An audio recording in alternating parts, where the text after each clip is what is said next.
Diálogo Franco es presentado por Astillero Aguapé, Frigorífico Guaraní, Puerto Seguro, Lácteos Trébol, Fundación Paraguaya, Importadora Roma, Laboratorios Lauda, Cuatiá, Servicios Médicos Migone, Fibra y Arte, Angripaz,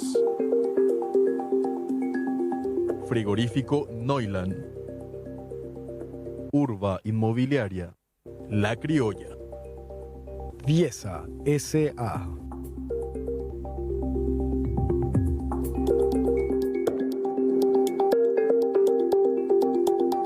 Muy buenas noches, queridas amigas, buenas noches, queridos amigos, comenzando un programa más de Diálogo Franco. Hoy es Día Internacional de Lucha contra la Diabetes, así que vamos a darle un destaque importante. Vamos a tener en el segundo bloque la presencia del doctor Fernando Arvazúa. Él es médico urólogo, especialista en cirugía robótica, va a hablar sobre la concienciación que tenemos que tener los varones al llegar a una edad, 45 años en adelante. Eso te incluye a vos, ingeniero. Tenemos que hacernos el examen como corresponde con el urólogo. No siempre es necesario aquello que los varones solemos tener miedo. Así que va a ser un lindo tema que vamos a conversar hoy con el doctor Fernando Arvazúa. Ahora estamos en esta primera parte con el ingeniero Luis María Fleitas. Él es editorialista del diario ABC Color, un gran conocedor del tema Itaipú. Y nos dijo de que él de alguna u otra manera, de acuerdo a todo lo que ya conocemos, sabemos de Itaipú, podemos tener eventualmente una solución más rápida y práctica gracias a algunas fórmulas. ¿Cómo está, ingeniero? ¿Cómo te va? Muy buenas noches, doctor. ¿Cómo está? Es un placer estar en tu programa. Barbita. Ya en la radio. Muy parecido a Lula ahora, ¿eh? No, es eso que siempre te digo, la variedad, pues a la patrona hay que darle el gusto. La patrona. La patrona es mi reina. 43 años juntos. ¿Cuánto? 43 años. 43, qué bueno. 9 nietos. 9 nietos. Igualito, che. 40 años de casado y 9 nietos. Qué lindo. Yo todavía te puedo pasar a vos. Podés. ¿Y desde cuándo esa barbita? ¿Por qué? Sí que me podés pasar si yo todavía. Y porque tenés vos 9 nietos y 43 años. Nosotros tenemos 40 años y 9 nietos. O sea, en 3 años me podés pasar esos 9. O sea, mis hijos pueden ayudarme a que te ganen la cantidad de nietos. Ok. Lo mejor que hay es ser abuelo, ¿eh?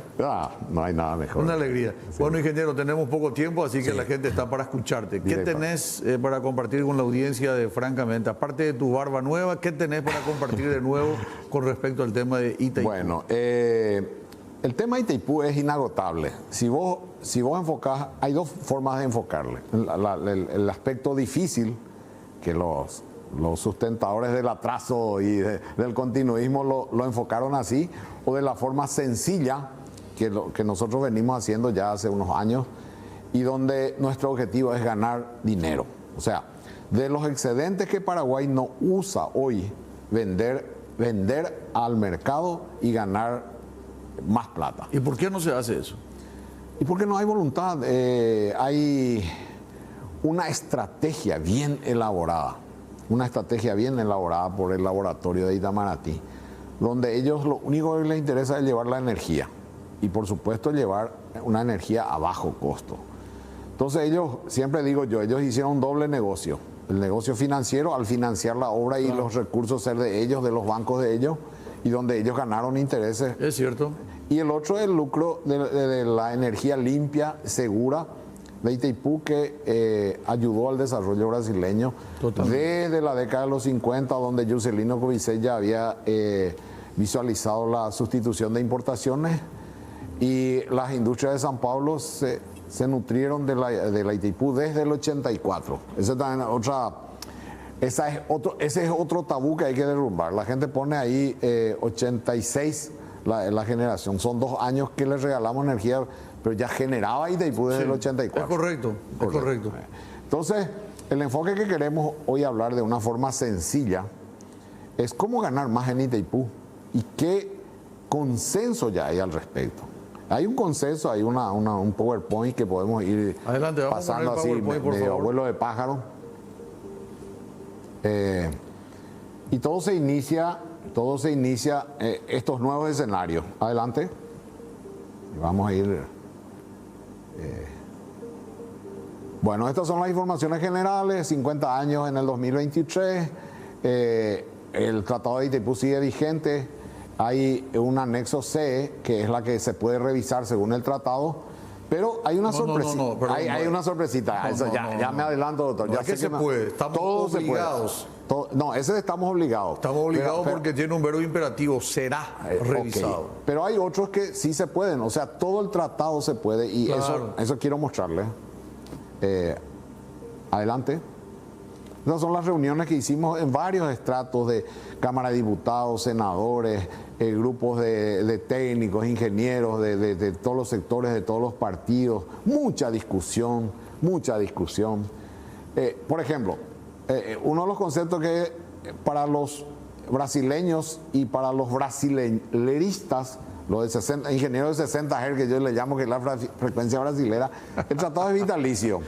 Ellos no quieren tocar nadie, quieren tocar el Explica un Estado. poco, ¿por qué se le llama ingeniero de 60 Hz? Y porque las máquinas, las 10 máquinas construidas para el lado brasileño Las son de turbinas, 60 Hz, las turbinas. Las turbinas y Entonces, los a los generadores. ingenieros que son funcionales de Brasil, vos lo designás ingeniero de Sí, 60 fue en un Hz. artículo en ABC que le designamos así mira, y quedó. Y los de los paraguayistas, los que defendemos nuestra soberanía energética, somos de 50 Hz, ¿verdad?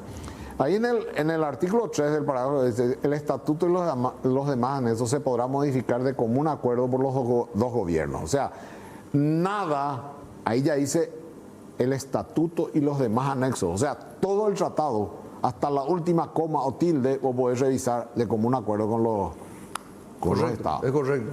Después, en el artículo que está abajo, el 20, el presente 23, tratado entrará a regir una 22. fecha de canje, es donde comienza a regir. Hasta que las altas partes contratantes, mediante nuevos acuerdos, adopten la decisión que estimen conveniente. Ok, adelante. Primero vamos a demostrar que el propio tratado establece, adelante, La siguiente, por favor. esto es una demostración que la construcción de las esclusas de navegación, dice ahí, plano, dice IECOEL, allá arriba, junio del 74, ya estaba previsto, adelante, las dos esclusas, o sea, uno en la margen derecha y otro en la margen izquierda. Pero acá está otro artículo interesante, dice, la energía producida por el aprovechamiento que se refiere al artículo 1 será dividido en partes iguales entre los dos países. Acá yo quiero quedarme un ratito. ¿Por qué te dije las 10 máquinas de 60 y 10 máquinas de 50? No fueron tan necios los que idearon esta gran represa. Porque las 10 máquinas se colocaron en el límite imaginario hacia el Brasil y las 10 máquinas de 50 Hz hacia el Paraguay. O sea, hay una línea imaginaria que dice que es la línea de los límites, Claro. Paraguay y Brasil. Entonces se dispusieron. O sea, ahí hay un hecho que deja tácito la soberanía paraguaya. ¿Por qué ya no hicimos todo el 60 Hz en aquel entonces y ya no entregamos nuestra bandera? Porque había todavía no fuimos tan entreguistas. Y se idearon las 10 máquinas de 50 Hz. Ahí hay un reconocimiento tácito de que la mitad de la energía de Itaipú es paraguaya y es de 50 Hz. Entonces, si todas eran de 60 y en el tratado dijese será cedido, aquel país que no utilice podrá, pero dice podrá ceder, no dice cederá. Entonces no hay una obligatoriedad en la cesión. Y eso dice claramente, ¿verdad? Primero dice será dividido en partes iguales, entre los dos siendo reconocida cada uno el derecho de adquisición. Eso es lo que se cambió. Ahí se cambió la palabra del derecho de adquisición por la preferencia. No, ese es el tratado actual, es el que Sí, está ahí. pero en el acta de Foz de Iguazú, ingeniero, figura No, la ese preferencia. el precio justo y todo eso. No, figura la preferencia. Y ahí figura el derecho de adquisición. Este fue una trasnochada que se le hizo al gobierno de Alfredo Stroessner en su momento y se cambió en perjuicio del Paraguay. Por eso este artículo debe ser cambiado. Bueno, es tu visión. Yo respeto Pero yo jurídicamente te puedo demostrar que no hace falta cambiar una coma para vender y hacer buen negocio. Y Que es lo que, explicamos eso. que es lo que quiero presentar. Por favor. La adquisición de los servicios será realizada por la ANDE, por la letra A, las cuales también podrán hacerlo por intermedio de otras entidades. O sea, acá está el otro ítem que nos divide a los ingenieros de 50 Hz que creemos que se puede hacer un negocio rápido con el Brasil. ¿Quién vende esa energía? O lo hace la ANDE o lo hace un ente que está por encima de la ANDE, un ente más chico que haga solamente esa comercialización en el mercado brasileño, que contrate, que venda en bloques, porque la energía, vos sabés que la energía de hora pico vale mucho más caro que la energía de la madrugada. Entonces se tiene que vender por bloques la energía, y eso se hace en todo el mundo. Ay, así como se vende en la Argentina, en el Pero Brasil. eso el tratado permite, no hay problema. No hay problema. Te das cuenta que estás yendo hacia la visión que tenés. No, yo ahí no tengo duda que es así. Bueno, y cuanto más te vayas revisando esto, No, pero quiero que expliques, por favor, por qué vos crees que ese cambio del derecho de adquisición por la preferencia está bien. ¿Por qué? y porque dice claramente en un artículo, dice que podrá ceder, no dice cederá. Ahora en este tratado dice podrá ceder. O sea, el país que no use podrá ceder. Bueno, pero la Lo que- palabra lo que- ceder, ingeniero, no significa yo te cedo la palabra, te cedo el lugar. Eso no implica necesariamente que yo te venda. Yo hubiera preferido Paraguay venderá. La palabra ceder no implica necesariamente un compromiso ni mucho menos un interés. Bueno, ahí te agrego lo siguiente, es una cuestión semántica. Es como el tema de la reelección en Paraguay. Dice claramente la Constitución, pero hay algunas lagunitas que la gente aprovecha. Y acá, eso que vos estás diciendo es una especie de lagunita, pero demasiado fácil de... Ahora estamos trabajando con una sociedad de abogados de Derecho Internacional de España, que son unos maestros, así como vos sabés que la ley paraguaya está muy basada en el derecho de Vélez Arfiz de la Constitución Civil. El Código Civil. Código Civil. Entonces nosotros estamos recurriendo a España, que es una vieja maestra de las relaciones internacionales en cuanto al derecho de la compra-venta y de los comercio internacional. Y allá está viniendo ahora un veredicto. Lastimosamente no tenemos recursos los ingenieros de 50 Hz para pagar una receta jurídica, un parecer jurídico que cuesta dinero. O sea, no, a ustedes lo que están buscando es un dictamen jurídico. Un dictamen jurídico Y eso es- de ese colegio español. ¿Y eso es extrapolable? ¿Vos crees que el Brasil va a respetar eso? Y sí, pero y si respeta el derecho internacional, tiene que respetar. Ellos pueden llamarse al silencio.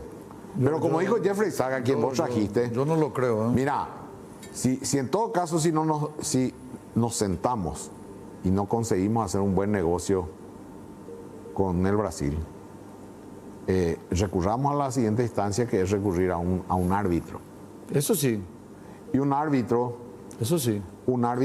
va a encontrar un árbitro de mucho peso, de respeto, el Banco Mundial, las Naciones Unidas, un tercer país.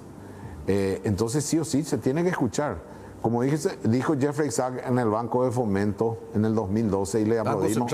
Banco Central. Y le aplaudimos de pie. Si ustedes llevan a un arbitrio y Brasil acepta, ganamos el partido. claro, Si no quiere aceptar el arbitrio, ganamos el partido. claro. Porque va a querer esconder algo que es injusto. Entonces, de cualquier forma, ganamos el partido. Pero yo no creo que Brasil no quiera ganar el partido, que Brasil no quiera llevar más energía. No está en condiciones de rechazar un bloque de energía tan grande como la que Itaipú, como la que el Paraguay le Pero está ¿cómo haciendo. hacemos, ingeniero? ¿Cómo hacemos? Tenemos que irnos al primer corte.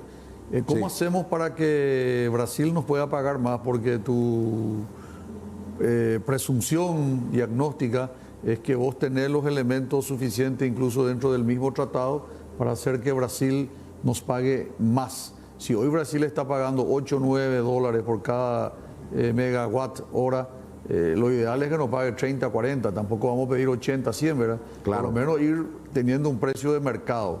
¿Cómo hacer para que eso sea realidad?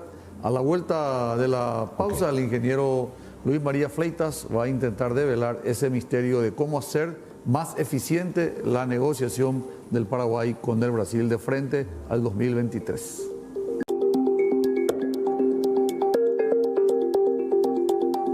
Como siempre, ingeniero Luis María Fleita, esta es una gentileza de Laboratorios EMPA para su producto Angripaz, antihistamínico, antialérgico, antifebril. Cualquier caso que tenga gripe, cambio de temperatura, tiene Gracias. comprimidos para la mañana y otro para la noche para que no te dé sueño. Se moretia, ¿verdad? Veamos, esta andemos guapo, tú hiciste y me colaste, güey. Pero hay potaje, vamos a caponar lo mitad, más tapizar y enderezar, telerupié. Va, él allá ya, por aprende ecuación de la equidad, ¿en qué consiste? Explicarle esa a la ciudadanía. Bueno, justamente para tratar de facilitar vinimos, ¿verdad? Esto fue una publicación que me introdujo al mundo del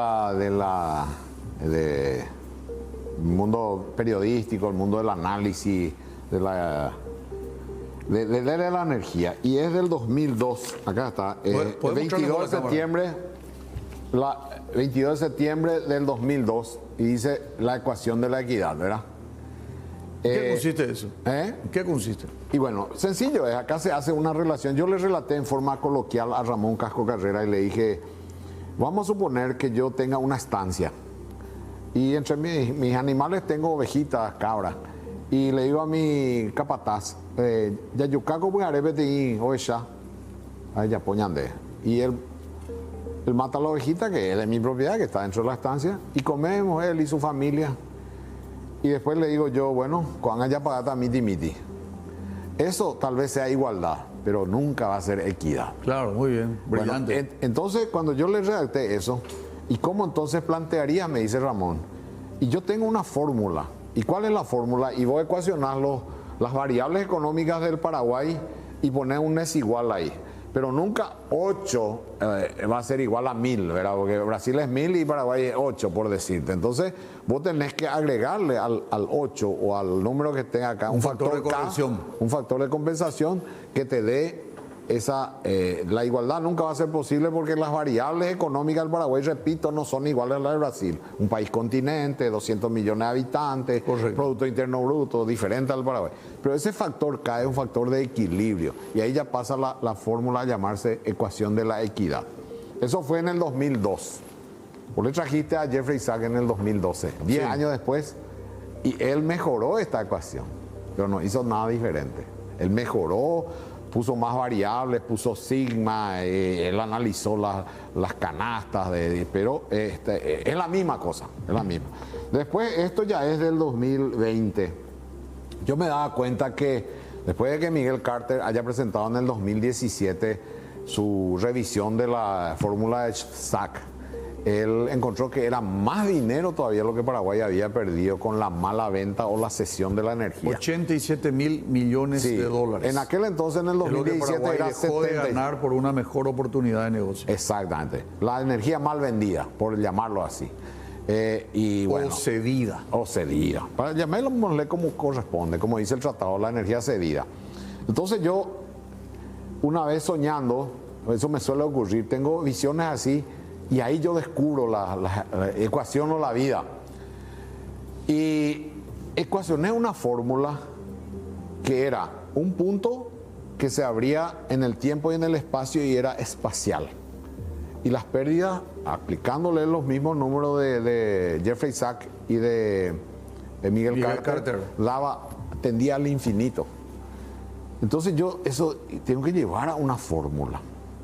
¿Y sabe cuál fue la fórmula que encontré? El conito de cumpleaños de los niños, ese conito. Sí. Ese es un cono. El punto, el vértice es El bonete. del bonete. El punto, el vértice, Sí. es el año en que Itaipú comienza a generar, 1984. Y se abre así, pero es mira. espacial. ¿Y cuál es la cantidad que entra dentro de un cono? Es el volumen de un cono. Y ahí está la fórmula del volumen de un cono, pero te sale allá por las nubes. Y eso se llama costo de oportunidad, energía mal vendida, es escuelas no construidas, rutas Claro, no construidas. totalmente. Es niños que crecieron sin ir a una escuela, educación, salud, que es tu área, ¿verdad? Vos sabés lo que es un niño malnutrido que después ya acarrea secuelas de por vida. Entonces, esa cifra, si vos metés y ecuacionás, realmente el perjuicio de tipo es ¿Y infinitésimo. cómo solucionamos, ingeniero, esto? Bueno, ahí está donde yo difiero con Miguel Carter y Jeffrey Sachs. ¿En qué sentido? Que si nosotros elegimos el camino largo que yo le llamo, Ok, todo tiene razón y son fórmulas matemáticas. Miguel Carter mejoró la fuente de las informaciones de Jeffrey Sachs y creó 5 canastas y encontró eso que ya presentó en tu programa el lunes pasado. No vamos a hablar de eso porque demasiado bien explicó. Yo le digo nomás a Miguel Carter, nosotros tenemos un grupo de ingenieros, tenemos un camino más corto. ¿Y cuál es el camino más corto? Y si el PowerPoint avanzamos rápidamente, ahí va a estar una página que es clave. Una página que... Adelante, Pame, por favor. Que engloba los números que queremos presentar hoy. Ok, ya estamos procesando ahora mismo. Basado en el balance, o sea, todos los datos que Ahí están tenés acá, otro. no más adelante. Esas son las posibilidades que se encuentran en el tratado de cambiar todo lo que quieras. Adelante, está más adelante. Ahí, esto es la última, el último estudio de que la esclusa de navegación se puede construir a un costo de 1.200 millones de dólares. Y la gente, esa ya es una publicación de hace 10 años, donde nosotros ya proponíamos la triangulación ideal, cómo se tenía que hacer el sistema interconectado nacional para que tenga la máxima eficiencia. Adelante, ya estamos llegando a la página más adelante.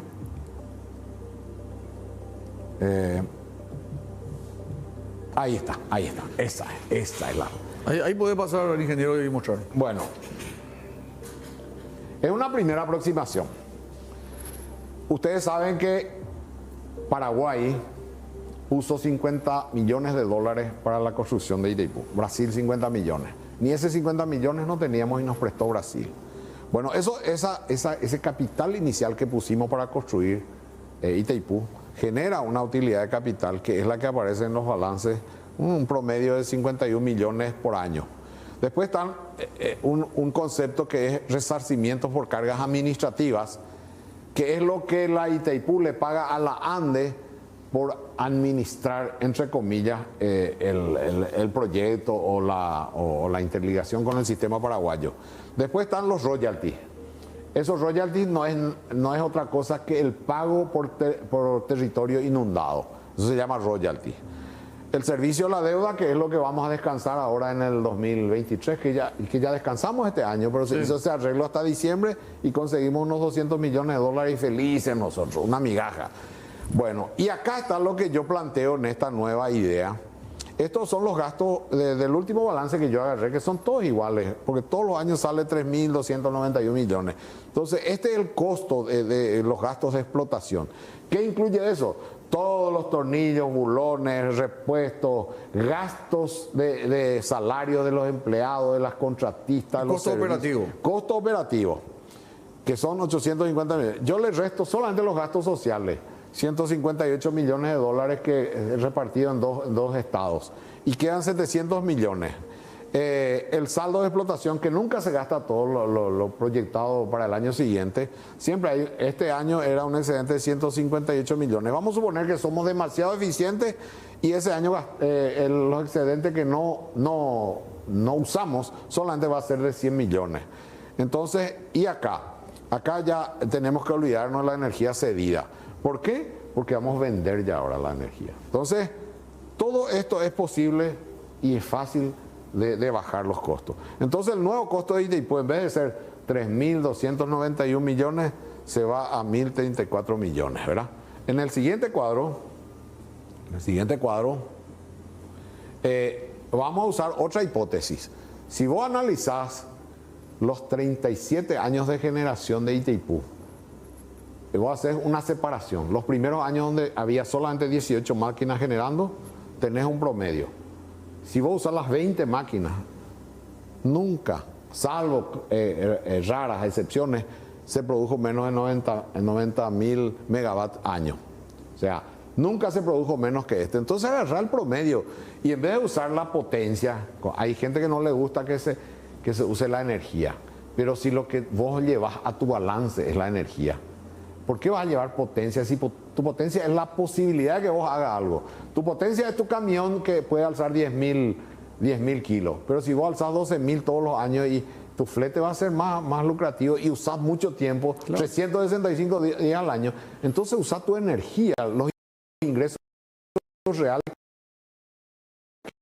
vas a sentar en tu balance. Entonces, vamos a usar este 90.000 y el nuevo costo, ¿verdad? Tendríamos un costo unitario de $11,43 el megavatio. Ahora, mira, de 43,8 bajamos a $11. Y acá nomás está la fórmula. De los 90.000, total producido en un año, dividamos en 2, 45.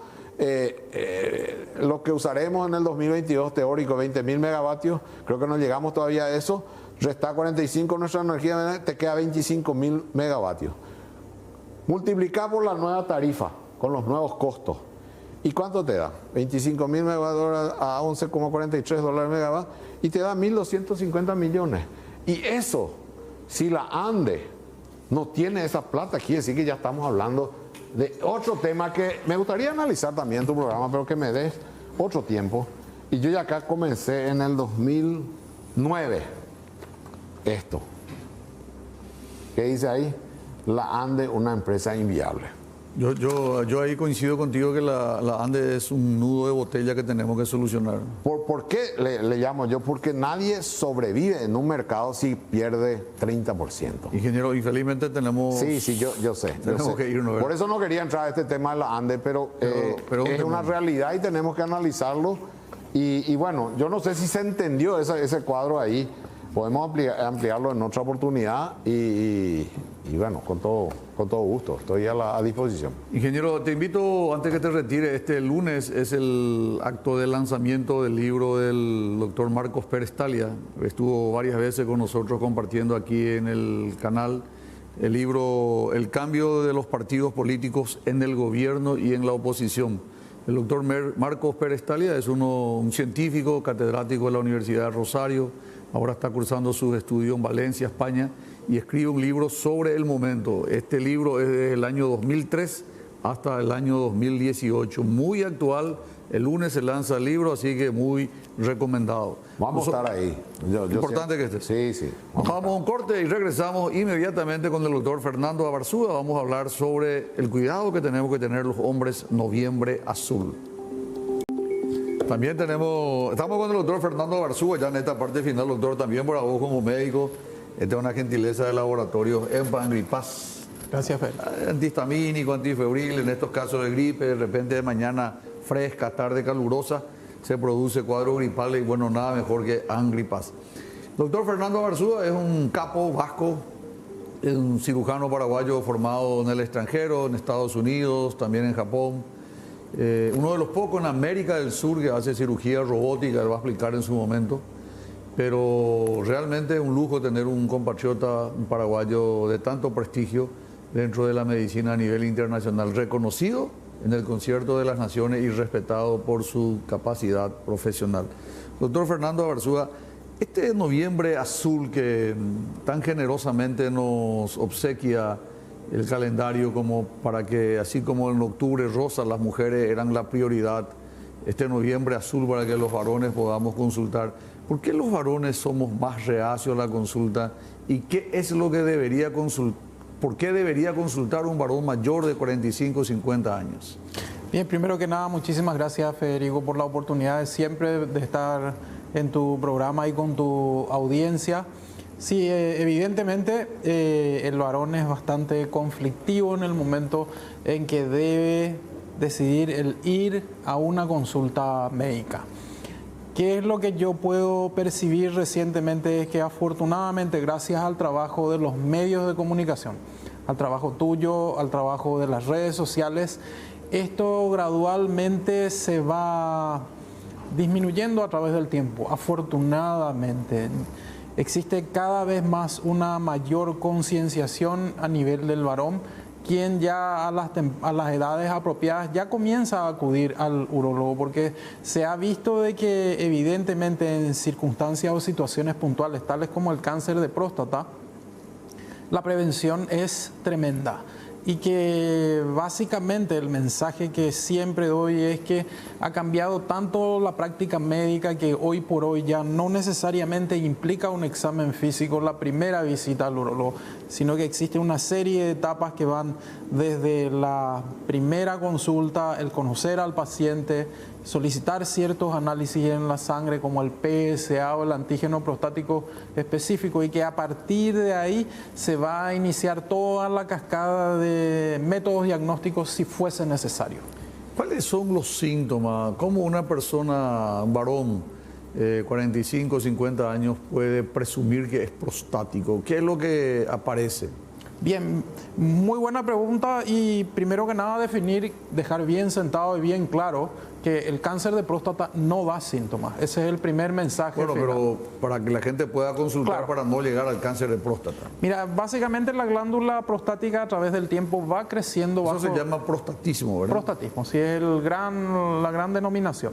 La glándula prostática va a ir creciendo gradualmente por efecto de la testosterona desde los 18 años, cuando se activa todo el mecanismo, 15, 18 años, la glándula va a seguir creciendo hasta el día del deceso de ese varón. Uno de los primeros síntomas ¿Cuánto es normalmente el tamaño de una glándula? va a variar normalmente a esas edades entre 10 y 15 gramos, ¿ya? Y puede llegar a valores en varones de 70, 80 años que llegan incluso hasta 250, 300 gramos. Esas son las situaciones 250. sí, máximas. Pero acá el mensaje es que el tamaño de la glándula no guarda relación con los síntomas. No. No, o sea, ¿qué quiere decir esto? Que el varón promedio a los 50 años puede debutar con ciertos síntomas que van a ser disminución de la fuerza, el calibre del chorro, el incremento de la frecuencia nocturna, el varón que te dice me voy al baño, tengo que esperar unos segundos para iniciar mi micción, el goteo posmiccional, y que básicamente esto nos van a estar hablando de un agrandamiento y una obstrucción asociada a esa glándula en el tracto urinario, en la vía urinaria, en la uretra específicamente, y que ameritan sus primeras evaluaciones y que quizás va a necesitar de un cierto tratamiento médico con pastillas primero, y si en el caso de que no funcionen, en un porcentaje de 30%, terminar en una solución de tipo quirúrgico. Esos pacientes que consultan, doctor Fernando Abarzúa, con esos síntomas que estaba señalando, de que su chorro no es más vigoroso como antes, sino que a veces se moja el pantalón o marcha el anatómico, o de repente que se levanta 2, 3 veces a orinar de noche, vas a la consulta, ¿qué estudio le pedís?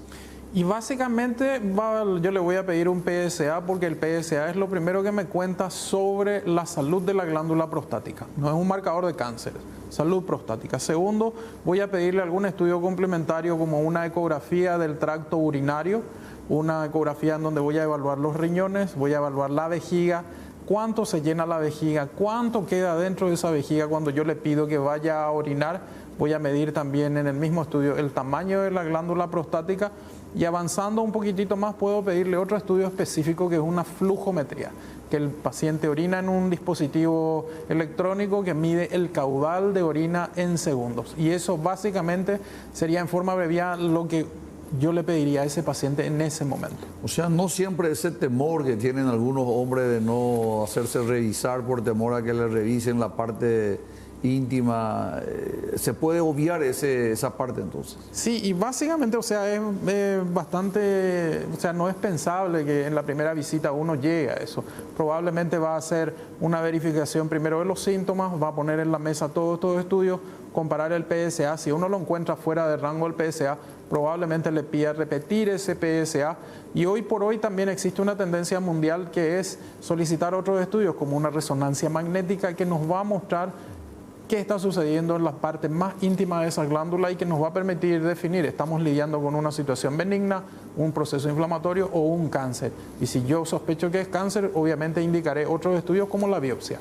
Ese paciente de 45 años que fue a consultar contigo, doctor, pasó el tiempo, 10 años, llega ya a 55, 60 años.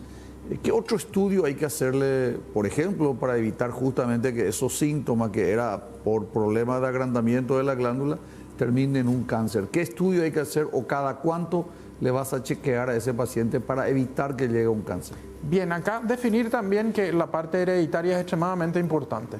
Si es un varón que tiene antecedentes en el padre, en el abuelo, el padre, los tíos, algún hermano, este es el varón que a los 40, 45 años tiene que comenzar a chequear sí o sí el PSA en forma regular. ¿Cuánto es regular? Como mínimo una vez al año. En el otro varón, en donde yo necesito cuidar la parte integral, que no tiene antecedentes familiares, va a comenzar a los 50 y también voy a chequearle en forma periódica el PSA. ¿Cuánto es periódico? De vuelta, no más de un año.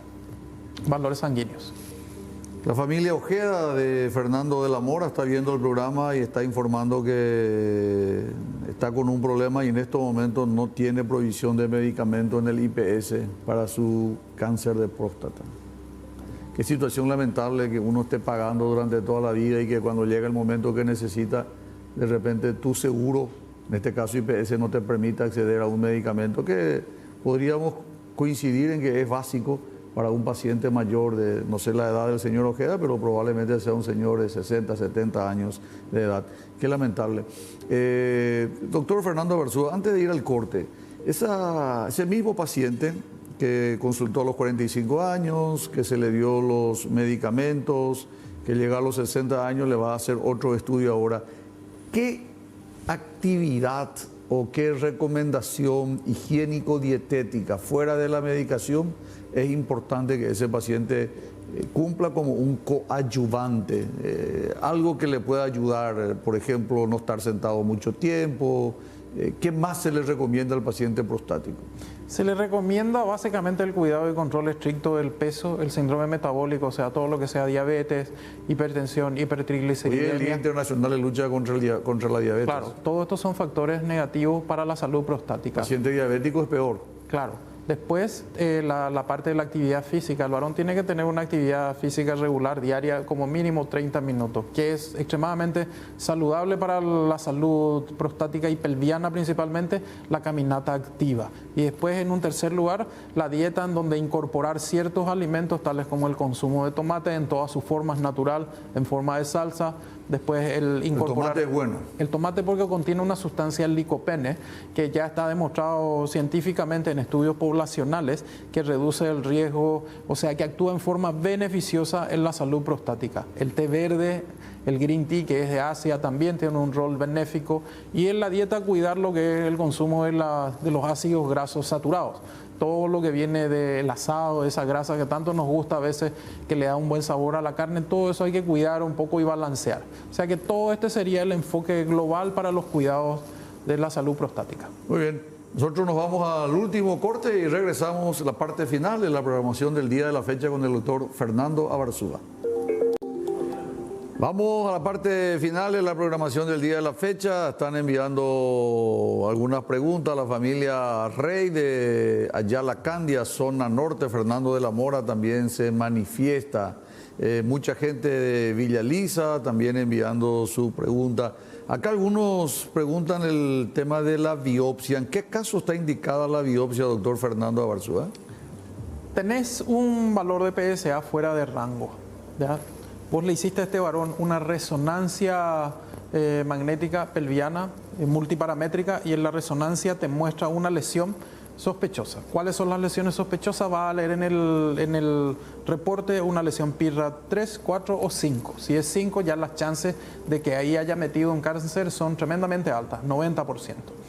En ese caso se indica la biopsia y acá es donde viene algo importante. La tradicional biopsia es la biopsia transrectal, pero con los años esto ha ido cambiando y se hace hoy por hoy es el estándar en países civilizados, es la biopsia por fusión. ¿Cuál es la diferencia? Que en vez de hacer la vía transrectal, se hace vía transperineal. Y otro dato favorable en esta técnica es que con el método convencional de la transrectal tenés mucho falso negativo. O sea que te dice, no tenés cáncer, mentira, un 50% o 60% no detecta el cáncer. Pero esa biopsia me imagino que se hace guiada con... Claro, pero igual no tiene... Igual con todo así guiado y todo, hay falsos... Sí, mucho falso negativo. Y con las biopsias nuevas que usan la resonancia con el ultrasonido en tiempo real, con esto se incrementa la sensibilidad casi 90% con esto. O sea, y vos le acertás a lesiones pequeñísimas de 5 o 6 milímetros, vos le caes encima y haces el diagnóstico de cáncer. Los pacientes que son sometidos a cirugía prostática, es otra pregunta, ¿quedan con disfunción eréctil? Mira, anteriormente cuando vos tratabas la hiperplasia prostática benigna se usaba instrumentos monopolares, fuente de energía monopolar que causaba mucha disfunción eréctil.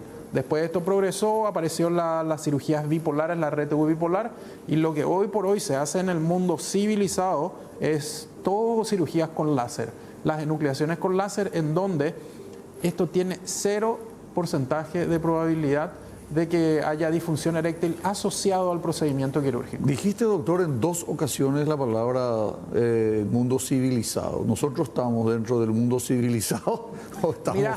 Mira, Federico, Disculpame, tengo que preguntarte eso porque... Mira, afortunadamente yo te puedo decir con mucho orgullo, ya lo mencioné varias veces, nosotros hoy en Asunción estamos haciendo cirugías de primer mundo. ¿Por qué? Ah, qué bueno. Eso es a nivel de Asunción, entonces. A nivel de Asunción. Y decirte también que... También en los hospitales públicos, doctor, perdón. No en la práctica privada y también porque esto es como tener un auto de carrera. ¿Ya? Perdón, no me quedó claro. En la práctica, en el sector público todavía no llegó todo esto porque es mucho operador dependiente. Tenés que tener el conocimiento, el know-how de cómo usar las técnicas nuevas. Y hoy por hoy lo único que en Paraguay nos falta para estar a nivel de cualquier país de la región es tener un robot en Asunción. Lo único. Estamos llegando a tu tema. Sí. Me duele, realmente me duele como médico y me duele también como ciudadano de que haya diferencia entre un hospital público y un hospital privado, porque la verdad que hubiera querido también que los pacientes del privado, los del sector público reciban exactamente la misma atención médica como debe ser. El doctor Fernando Abarzúa hizo su entrenamiento en los Estados Unidos, en Japón.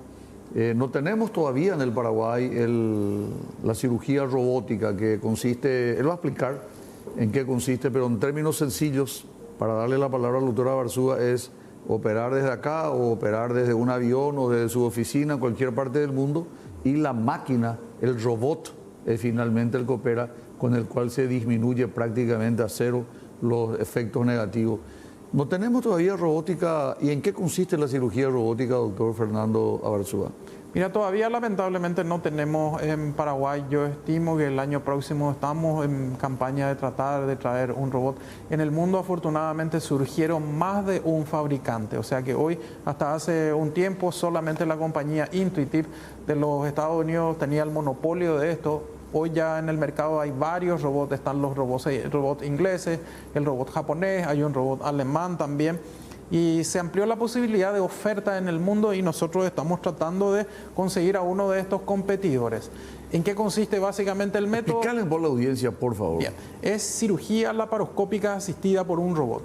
Vos tenés los instrumentales laparoscópicos metidos dentro del cuerpo del paciente, cada uno de los instrumentos controlados por un brazo robótico que finalmente el cirujano, yo estoy en una consola en donde tengo visión tridimensional, en donde yo estoy viendo exactamente lo que está sucediendo dentro del paciente, y con cada mano yo controlo cada uno de los instrumentos que tienen 5 milímetros, están dentro del paciente, yo veo 10 veces magnificado todo en tercera dimensión, y los pequeños instrumentos de 5 milímetros simulan el movimiento de la mano humana dentro del cuerpo del paciente. ¿Qué beneficio trae esto? Mejor visión, magnificación, mejor manejo, delicadeza en el manejo de los tejidos y precisión. Acá justamente se ve en esta imagen, en la imagen ahí se ve cómo yo estoy manejando el robot. Esa es la consola. ¿Podemos poner esa imagen, por favor? Adelante, doctor, adelante. Como puedes ver ahí, esa es la consola de trabajo. Yo estoy mirando a través de un visor tridimensional. En las manos yo controlo, con esos joysticks, controlo los instrumentos que están dentro del cuerpo del paciente. Como si fuese estos jueguitos de nuestros hijos, ¿verdad? De nuestros nietos que están jugando. Vos también estás manejando tu brazo quirúrgico, con la diferencia que un robot te alerta, esta es una arteria, una vena, cuidado, no corte, que normalmente podría haber pasado desapercibido, pero como está amplificada la imagen, tu riesgo de error es mínimo. Se reduce tremendamente, así mismo es.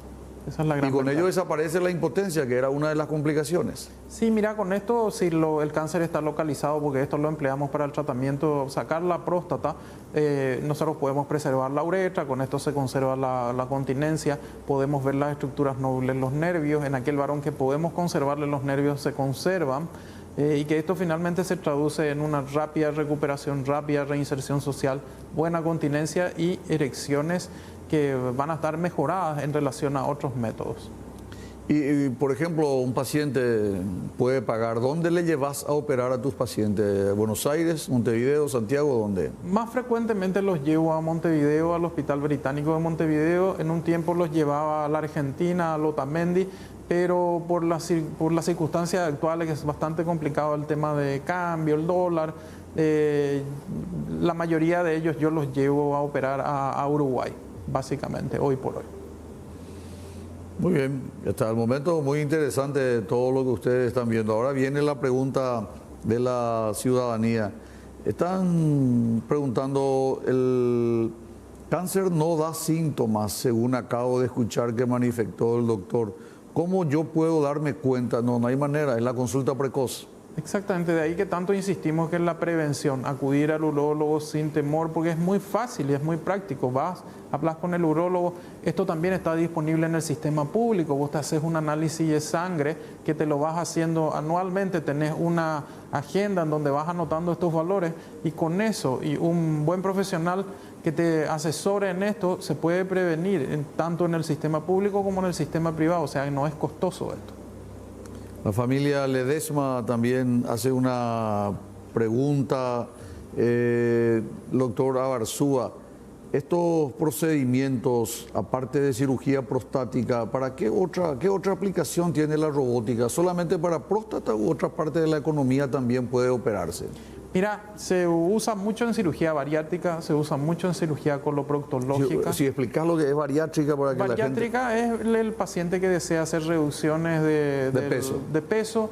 Se emplea muchísimo, se emplea mucho en la cirugía ginecológica, personas que se quieren hacer tratamiento de quistes de ovario, histerectomías. Tiroides. En tiroides también se usa, en base de cuello, se usa en cirugía cardíaca, reemplazos valvulares con uso de un robot, cirugía torácica, cirugía de pared, o sea, hernias, eventraciones, cirugía en la base de lengua.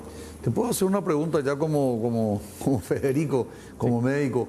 ¿Esta cirugía robótica en cuánto tiempo va a terminar por anular a la cirugía tradicional? ¿Es el desideratum de la medicina, la robótica? Sí, mira, es el presente. Muchos decían que es el futuro. Mentira, es el presente. Ya, por decirte, en próstata en los Estados Unidos, 95-98% de todas las cirugías de cáncer de próstata se hacen con uso de un robot. Y yo creo que es el presente, es el futuro, tarde o temprano, todas las especialidades, porque esto se va a ir abaratando. Lo mismo que pasó con la cirugía laparoscópica en los años 90. De acá a 10 años, todas las plataformas que hagan cirugía van a tener como base un robot de por medio. Y ahora que tenemos varias empresas que están fabricando, lógicamente también su costo va a reducirse. Así mismo. Entonces, hay posibilidades de que de aquí a poco tengamos en Paraguay cirugía robótica. Sí, en eso estamos cruzando los dedos, porque yo ya creo que es necesario. Nuestra población se merece. Y cuando decís nosotros, ¿te referís a un grupo de médicos, a un sanatorio, a un seguro? No, yo me refiero primero al país, y obviamente esto empieza como un emprendimiento.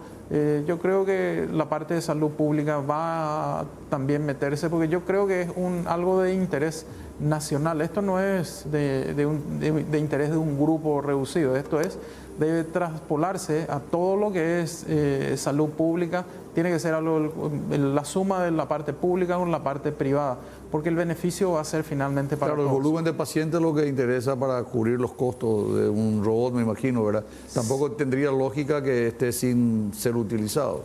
Sí, pero también porque esto ya se ha demostrado en países socializados como los países nórdicos, que finalmente el uso de un robot abarata al sistema sanitario general, Claro. le abarata muchísimo. Claro, cualquier sistema de seguro toda la vida hubiera preferido una cirugía robótica de próstata antes de tener un cáncer de próstata y un tratamiento con un paciente en esas condiciones. Doctor, algo que nos hayamos preguntado y que considerás útil para la audiencia que nos está viendo a través de Diálogo Franco en todo el país. Mira, que primero que nada que se acerquen en el mes de noviembre, que recuerden que el cuidado del varón es un compromiso de todos nosotros, ¿ya? Que se rompan esos paradigmas, ese tabú de que el examen físico no, hay múltiples métodos antes de llegar a eso, y que es mucho mejor prevenir antes que tener que lidiar con condiciones ya finales de cánceres avanzados, porque en todo sentido, para el paciente y para la familia misma, en términos económicos, es algo tremendo y agotador. La familia Riego me escribe, estamos viendo el programa, no tiene nada que ver con el tema que estamos tratando, pero hay muchas casillas de juegos para niños que se están habilitando en los comercios. Por favor, si se puede tomar carta en el asunto. Vamos a pasar la información al departamento de prensa de Canal 9 para que mañana en los programas habituales del canal se le pueda dar seguimiento. Doctor Fernando Arzúa, muchas gracias por estos minutos francamente, muy amable, muy gentil como siempre. Gracias, Federico. Nosotros regresamos, si Dios permite, el próximo lunes con más diálogo franco. Gracias a la audiencia por la preferencia y gracias, por supuesto, también a nuestros auspiciantes. Nos vemos el próximo lunes con más diálogo franco, si Dios permite. Fue presentado por Astillero Aguapé, Frigorífico Guaraní, Puerto Seguro, Lácteos Trébol, Fundación Paraguaya, Importadora Roma, Laboratorios Lauda, Cuatiá, Servicios Médicos Migone, Fibra y Arte, Angripaz, Frigorífico Noilan, Urba Inmobiliaria, La Criolla, Viesa S.A.